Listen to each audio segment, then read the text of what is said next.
नाशिकच्या पंचवटीत jogging track असलेल्या Shrikrishna garden समोर साकारलाय 7 मजली देवीदास हाईट प्रकल्प। मग येताय ना आजच आपला फ्लॅट बुक करायला देवीदास हाईट्स मध्ये।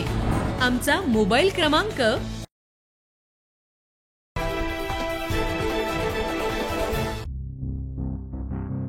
2 दिवसांपूर्वी त्र्यंबकेश्वर इथं वार्तांकनासाठी गेलेल्या माध्यम प्रतिनिधींवर झालेल्या हल्ल्याचं राज्यभरात पडसाद उमटल्याचं पाहायला मिळालं।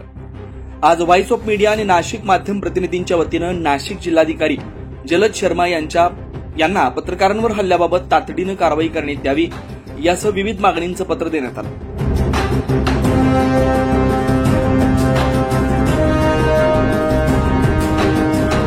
कुंभमेळा काळात आमचं सातत्यानं त्र्यंबकेश्वरकडे जाणं येणं असतं, त्यामुळे आम्हाला वार्तांकनासाठी अडथळा येऊ नये यासाठी राज्य सरकारकडून देण्यात आलेले अधिस्वीकृतीधारक पत्रकार आणि चॅनेलचे ओळखपत्र असलेल्या पत्रकारांना कुठल्याही प्रकारचा अडथळा निर्माण करू नये अशी मागणी करण्यात आली।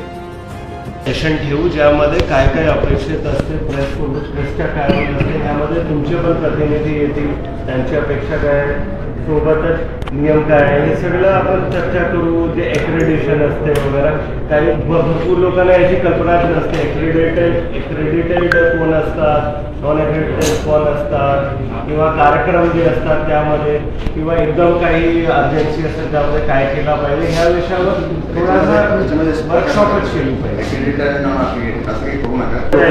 करणार आहे, मी हे बोलतोय की सर्वसामान्याला आणि आमच्या कर्मचाऱ्याला त्या विषयाची कल्पना तर असली पाहिजे। मला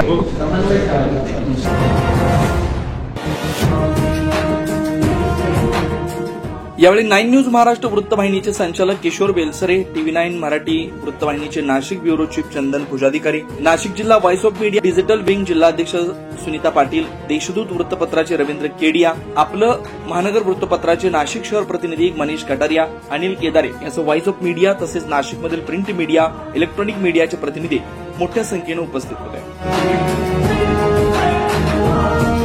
9 न्यूज महाराष्ट्रासाठी प्रतिनिधी अनिल केदारे, नाशिक।